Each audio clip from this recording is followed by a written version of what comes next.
So, hello guys, what's up? It's me again, si Mima Alicia nyo at nagbabalik ulit para sa ating panibagong video. So, yun na nga ho guys. Pag-usapan po natin ngayon, itong ginawang kaplastikan, kakapalan at katigasan po ng muka ni Vice President and DepEd Secretary na si Sara Duterte. So ngayon po guys, kahapon, if I'm not mistaken, kakarating pa lamang po ng ating Pangulo galing sa kanyang state visit sa Germany at sa Czech Republic.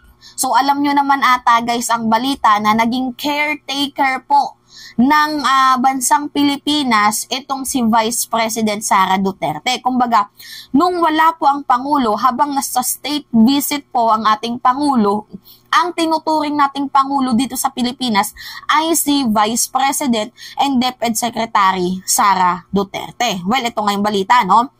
Sabi dito, Vice President Sara, caretaker ng bansa habang nasa Germany si Pangulong Marcos. So, siya po yung kinikilalang Pangulo, Presidente ng bansang Pilipinas habang nasa state visit po ng 3 araw itong ating Pangulo. Pero guys, alam nyo ito yung nakakatawa. Siya po yung tinuring na Pangulo, caretaker. 'Di ba kasi ipinagkatiwala po ng ating Pangulo ang bansang Pilipinas kay VP. So balit, imbis na paglingkuran ang taong bayan, ang ginawa guys, mas inuna pang mag-rally. Inuna pang makibaka. Tama ba yun? 'Di ba? Naturingan kang Pangulo. Kasi siya na yung Pangulo natin nung walang ang presidente na si President Marcos eh. 'Di ba dapat mas inuna mo ang trabaho kaysa yung pag-attend dito sa rally tapos nakikiisa ka sa Marcos resign. Ngayon guys, na umuwi na po ang ating presidente, ito po si Sara. Tingnan nyo kung gaano ka-plastic. Pakita ko yung video ha. Kita nyo yan. Tinanggalan lang natin ng sound kasi baka mamaya maano tayo. Copyright. Di ba? Tatawanan, nakikitawa man ko na si Sara. Pero plastic yan guys. Yung ganyang pagmumuka.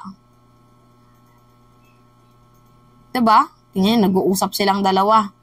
Ano kayang pinag-uusapan? Yan. Alam nyo naman po na ang ating Pangulo, kaya niya naman pong i-separate ang trabaho niya dito sa mga personal issue. Kaya nga lang, hindi ko mahanap kung nasaan ang delikadesa ni Sara Duterte na parang wala lang.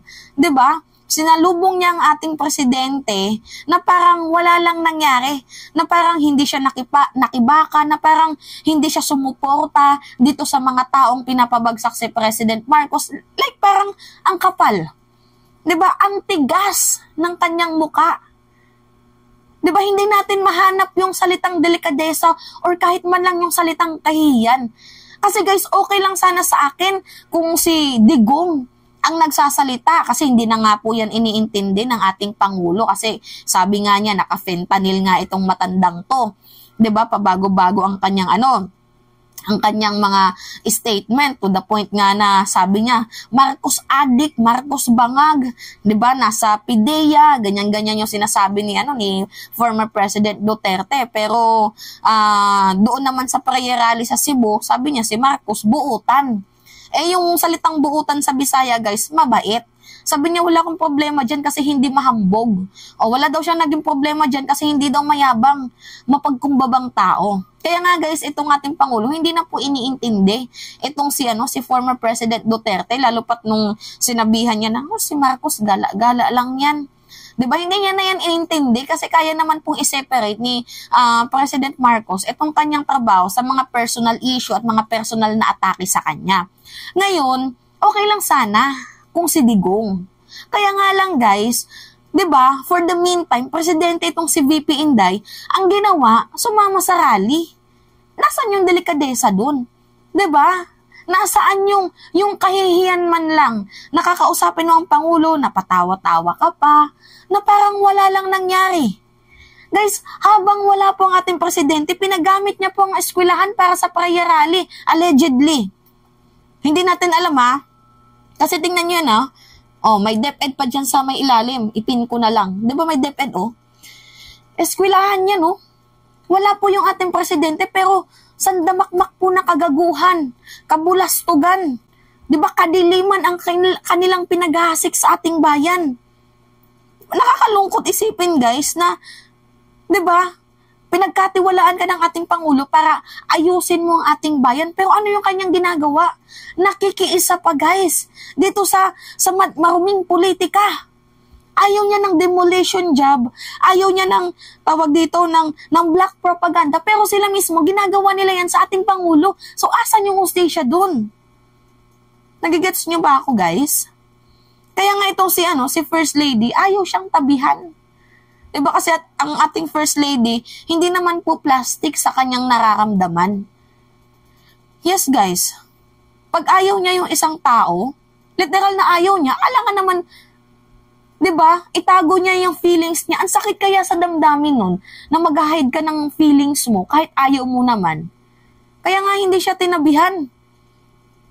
Tama ba ito yung ginawa ni VP Inday? Yan, oh. Pinagamit niya yung eskwelahan sa mga prayer rally na yan. Tapos yung sinusuportahan, allegedly criminal. Diba? Kaya nga kung makikita nyo sa video, ang kapal talaga ng mukha ni Inday. Tingnan nyo ulitin natin yung video. Yan usap-usap man kuno sila ng ating Pangulo. Actually guys, tinanggal ko yung music kasi baka makapiright tayo, mahirap na. Yan usap-usap din sila. Grabe kung makitawa man kuno, maki-smile. Pero yung totoo dito, si Sara, pinaplastic niya ang ating Pangulo. Kita naman yung evil smile niya. Kita niyo yan? Diba? Ito pa yung picture ng nagtatawanan sila. Diba? Hindi ko masasabing meron ng unity. Kasi guys, bilong na ito si Sara Duterte sa mga nakikiisa sa Marcos resign. Diba? To the point nga na si Celis, ano yung sabi niya? Dapat yung AFP gumalaw na. Kasi hindi daw matitigil ang kaguluhan hanggat nandito daw si Marcos. Gusto na nilang maupo agad itong si Inday. Diba? Nakakaloka. Tigas ng mukha, kapal. Hindi natin makita ang delikadesa. Dapat dito sa kanya, nagre-resign, napaka-doble kara. Pansin nyo, yung pagpapalit niya ng maskara na parang wala lang nangyari. Diba? After mong sirain, after mong magbanat sa ating presidente, haharap ka ng naka-smile. Ang kapal. Kita nyo yung kakapalan ng muka? Ganyan si Sara. Yan din po yung comment ng mga kababayan natin na makapal daw itong si BP Inday. Well, para sa akin, totoo naman. Diba? So anyway, it's me again guys, si Mima Alicia Nyot, nagbabalik ulit para sa ating panibagong video.